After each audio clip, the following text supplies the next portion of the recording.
Everyone, bonjour. We have just concluded our first cabinet planning forum at Wilson House at Meech Lake.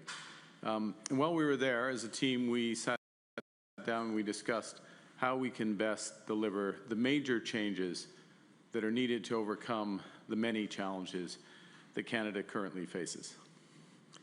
In a more dangerous and divided world, geopolitical risks are rising, threatening our sovereignty. The global trading system, which has helped power Canada's prosperity for decades, is undergoing its biggest transformation since the fall of the Berlin Wall. At home, our long-standing weak productivity is making life less affordable for Canadian families. It's straining government finances and threatening to undermine the sustainability of vital social programs on which Canadians rely. So Canada's new government has an immense responsibility to address these challenges head-on, with focus, new strategies, and determined execution. And that new approach animates the mandate letter that I shared with all members of our ministry at the end of our meeting. It reflects a unified mission. This one letter outlines the core priorities of Canada's new government, reflecting the mandate that Canadians have given to us. In particular, the government is charged to build the strongest economy in the G7, an economy that works for everyone. We're to bring down the cost of living for Canadian families, to keep our country secure and our communities safe, to develop a new economic and security relationship with the United States, and to build new partnerships with reliable allies around the world. Our team is already acting on this mandate with urgency and determination. This past weekend, I met with U.S. Vice President Vance in Rome, where I reiterated what workers and businesses on both sides of the border have long known, that Canada and the United States are stronger when we work together. Minister LeBlanc is currently in Washington to continue negotiations with members of President Trump's cabinet. And Minister Champagne is meeting with his American counterpart as the minister leads the G7 finance ministers meeting in Banff. Notre nouvelle équipe de ministres a été bâtie pour ce moment charnière, pour apporter les changements que les Canadiens et Canadiennes méritent. Bâti pour permettre une vraie gouvernance du cabinet, pour que tous aient la capacité et la responsabilité de faire preuve de leadership, d'apporter de nouvelles idées et d'agir avec détermination. The next few weeks and months will be crucial to catalyze the changes that Canadians deserve. This next Tuesday, May 27th, in the speech from the throne, His Majesty King Charles III will outline our government's plan to build Canada strong. On June 2nd, I will chair a major First Ministers meeting in Saskatoon to strengthen the partnerships that are needed to build one Canadian economy out of 13 and to catalyze the significant nation-building projects that will diversify and strengthen our economy. In the middle of June, I will host the G7 and other world leaders in Alberta to address global challenges ranging from energy security to the future of the new global commercial trading system. By Canada Day, our government intends to take action to eliminate all remaining federal barriers to internal trade. This fall, the Minister of Finance will deliver Budget 2025. A budget based on a clear fiscal outlook shaped by a higher degree of confidence in the prospective efficiencies and cost savings across government, greater clarity on the economic impacts of the trade war, and the commitments on new defense investments necessary to secure Canadian sovereignty and to meet our responsibilities to our allies, as will be agreed at the upcoming NATO summit towards the end of June. This budget will be guided by a new fiscal discipline, spending less on government operations so that Canadians can invest more to build a stronger economy. Government must become more productive by deploying AI at scale, by focusing on results over spending, and by using scarce tax dollars to catalyze multiples of private investment. As our workers are continuing to face unjustified tariffs imposed by the United States, my government is fighting to get the best deal for Canada. We will take all the time necessary, but not more, to do so. And in parallel, we are strengthening our relationships with reliable trading partners and allies. Canada has what the world needs and the values the world respects. Pour renforcer nos liens avec des partenaires et alliés autour du globe, j'ai multiplié les appels et les rencontres. La fin de semaine dernière à Rome, je me suis entretenu avec plusieurs leaders internationaux, notamment avec le Premier ministre italien, Mme Meloni, le chancelier allemand, M. Merz, et le président de la Commission européenne, Mme von der Leyen. Dans les semaines et les mois à venir, je saisirai toutes les occasions d'échanger avec les leaders du monde entier afin de créer de nouvelles opportunités pour les travailleurs et les entreprises canadiennes. Avant tout, nous allons renforcer notre propre économie, une économie qui crée des emplois, qui augmente les salaires et qui est résiliente face aux chocs. Nous allons bâtir une seule économie canadienne au lieu de 13. Nous allons identifier et accélérer la réalisation de projets d'intérêt national qui vont relier et transformer notre pays. We will always be guided by our conviction that our economy is only strong when it serves everyone. That means bringing down costs for Canadians and helping them to get ahead. We will put more money in Canadians' pockets with a middle-class tax cut that will take effect by Canada Day, saving two-income families up to $840 a year. We will unleash the power of public-private cooperation, catalyze the housing industry, and create hundreds of thousands of new careers in the skilled trades by building homes faster, at lower costs, and with smaller environmental footprint in construction and greater efficiency once families move in. Nous allons assurer la sécurité du Canada en tant que nation souveraine et celle des Canadiens et Canadiennes au sein de leur communauté. Avec des forces armées canadiennes, des forces policières, une frontière et un code criminel plus fort.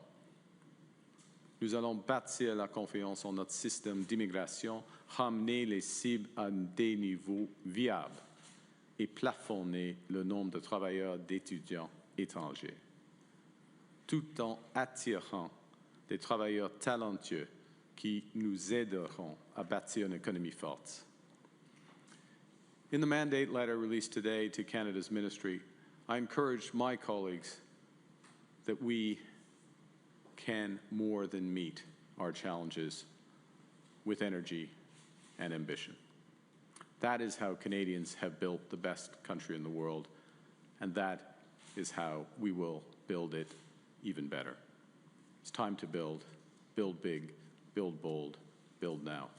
Merci, and I look forward to your questions. Thank you, Prime Minister. We're now going to begin with the questions here. Nous allons commencer avec la période de questions. First question, Abigail. Abigail Beeman, CTV News. Thank you for taking our questions. The American ambassador told CTV's Power Play today that pulling out of the F-35 deal would threaten NORAD. Do you agree, and do you have an update on the F-35 plans? The second part of your question, the review of the F-35 contract is ongoing. There's many factors that come into that. Interoperability, so that would relate to the NORAD element there. Value for money, broader Canadian industrial impacts, all of those are factors that are under consideration. So it's, I didn't see the ambassador's specific comments, but those are factors that are part of an ongoing review of the contract. The ambassador also said that there haven't been formal talks on the Golden Dome. Should Canada take part in that project, and how much would you be willing to spend on that? Okay, well, I'm not going to put a price tag on the second part of your question. I think I'll say the following about the situation with air defense or ballistic missile defense, intercontinental ballistic missile defense, broader defense against, including potential missiles that in the not too distant future could come from space. I mean, these are some of the threats that our nation faces. We take those threats seriously. We take our responsibilities as a government seriously, as I just said. It's one of the reasons why we made the commitment back in March for the over-the-horizon radar, the first phase of the over-horizon radar system, and that was an independent decision that we took. We are conscious that we have an ability, if we so choose, to complete the Golden Dome with investments and partnership. And it's something that we are looking at and something that has been discussed at a high level, but I'm not sure one negotiates on this. These are military decisions that are then taken in that context. And we will evaluate it accordingly. Thank you. Next question. Ronnie Mackenzie Gray with Global News. During the election, you were very public in saying that the old relationship that Canada has with the U.S. is over. You said that Donald Trump is trying to break us so he can own us. But now, just a couple weeks after the election, there's conversations, at least, about further integrating the Canadian military with the U.S. about the Golden Dome. What do you say to Canadians who voted for you based on your elbows up mentality with the Americans? Well, first, one of the reasons why we're having more constructive discussions with the Americans is because we are demonstrating our ability that we have choices. We have choices economically. We have choices with respect to our defense. I'll give you several examples to back that up. Maybe I'll step away from the economics. Mr. Gray, you've probably heard enough of me on that, so I will talk about defense for a moment. With respect to the F-35, it was raised a moment ago, we have alternatives for the F-35 for the back end of that. European alternatives that we could pursue. We have to weigh them in the best interests of Canada. That's how we will evaluate it. With respect to broader defense, whether it's air, sea, land, cyber, we have other partnerships that we can strike. And one of the things, as you will have heard, but I'll repeat, that we have been discussing with our European partners is becoming a full partner of Rearm Europe, Safe Europe, different acronyms for a major relationship that we can have that gives us diversification, new partners, new options, better value for money, potentially more domestic Canadian economic benefits. So all of that exists in parallel to potential opportunities with the U.S. And the way I would characterize the change in the relationship, and I stood in this room and made those comments the first time, and I'm very clear, and I absolutely repeat them today, which is we had for almost half a century, we as Canada, a relationship with the Americans which were a steady process of deepening integration. Deepening integration in economics. We went from free trade deal through to CUSMA, deepening integration in military aspects. And that process of deepening integration is over. We are in a position now where we cooperate when necessary, but not necessarily cooperate. So we have other options for that cooperation. We are pursuing those other options. You will see a very different set of partnerships, security and economic, going forward. But to be absolutely clear, when it is in Canada's interest, first best interest, to cooperate with the Americans, to strike deals with the Americans, relationships, and particularly in examples like ballistic missile defense, that may be the best option, and if so, we will pursue that. On the point of further integration, you said on Sunday in Rome, it's prudent to diversify our defense partnerships when there are questions of sovereignty at issue. Why would we even want to have conversations about further integration militarily when you said just 4 days ago that the Americans have questions of our sovereignty? I'm trying to recall the comments to which you're referring to. Last question to Eric at the, C'est when you were talking about the I don't. F-35s. Forgive me. You can furnish me with the transcript. But there is, as we know, the president has expressed on multiple occasions a wish for.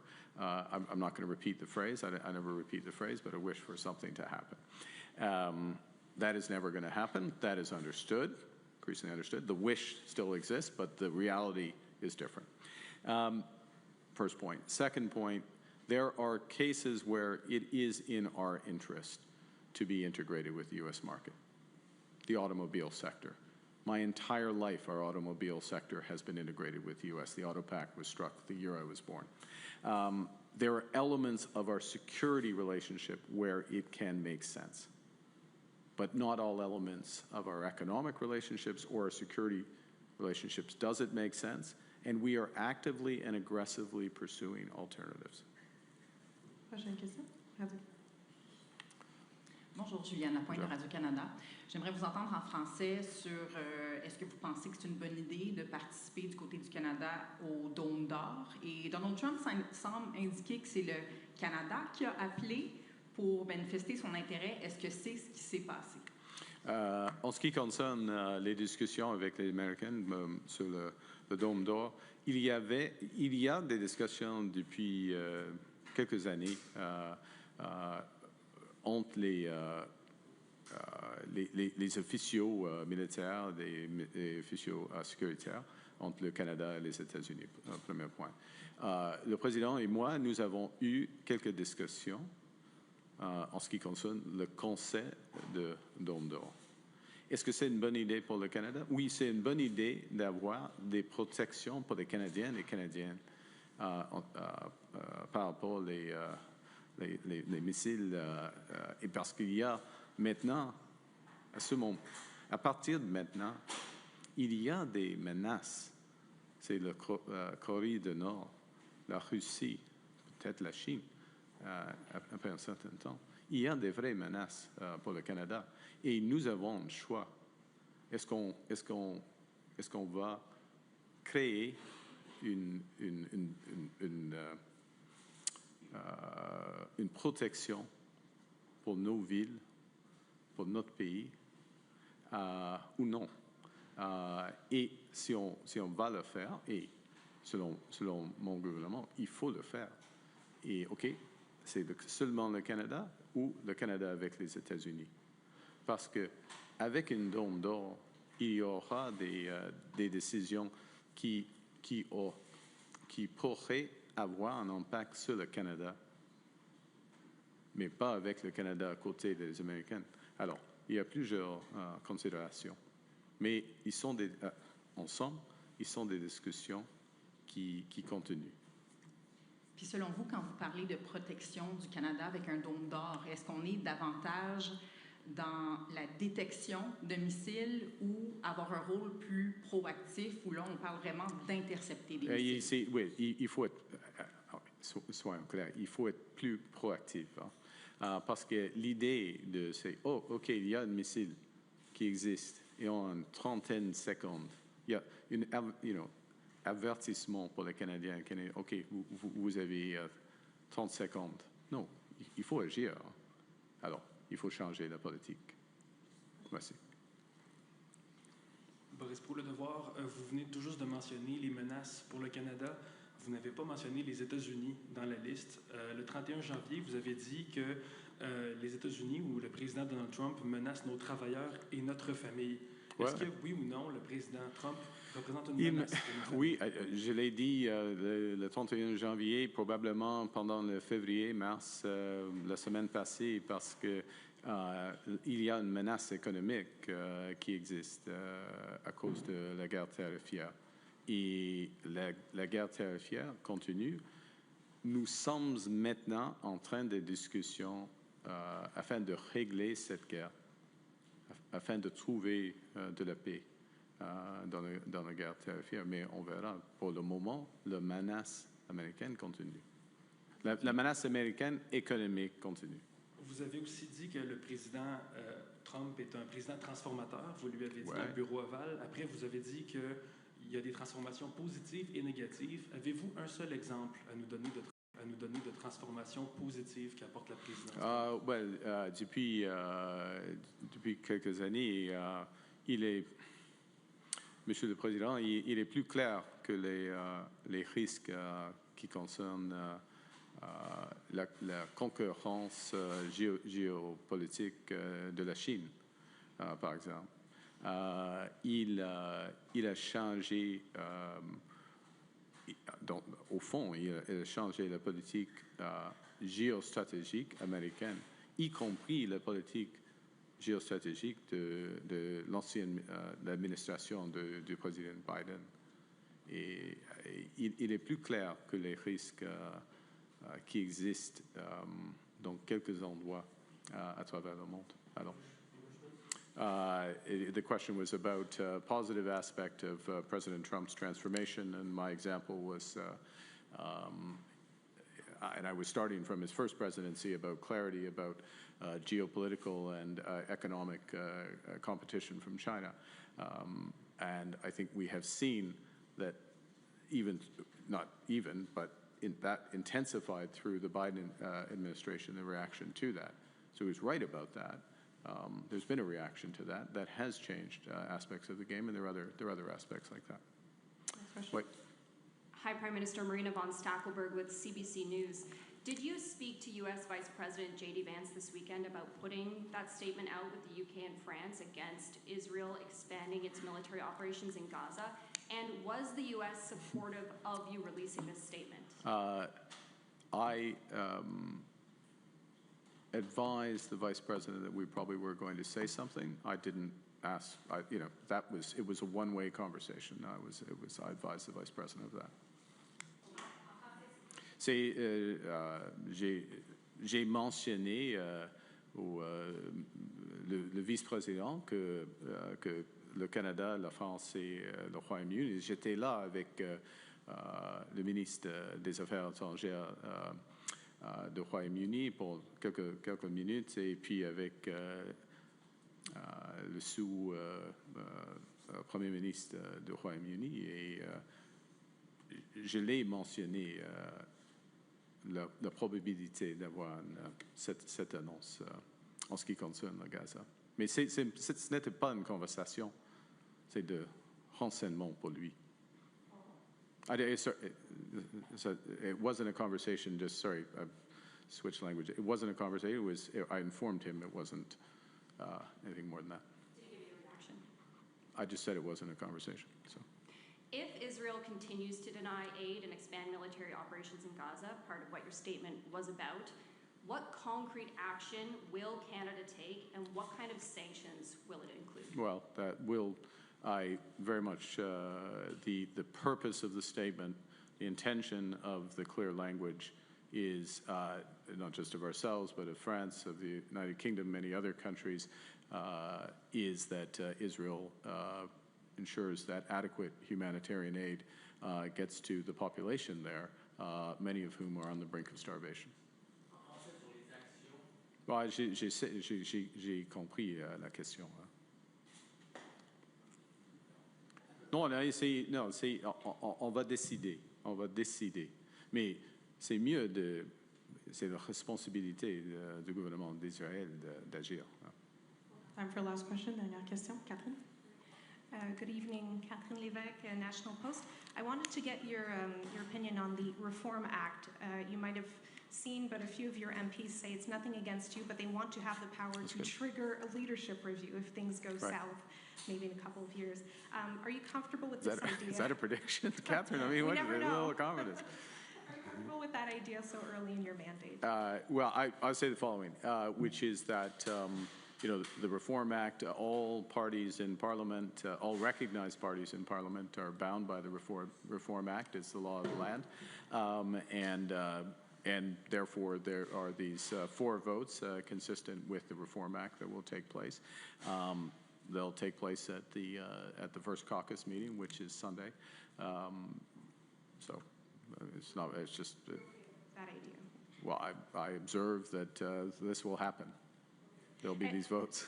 And just really quickly, I wanted to get your reaction on the IDF who fired some shots at some Canadian diplomats. Does that change your stance on Israel? Should we impose sanctions? Well, the Israeli ambassador has been summoned to Global Affairs to see the minister and explain.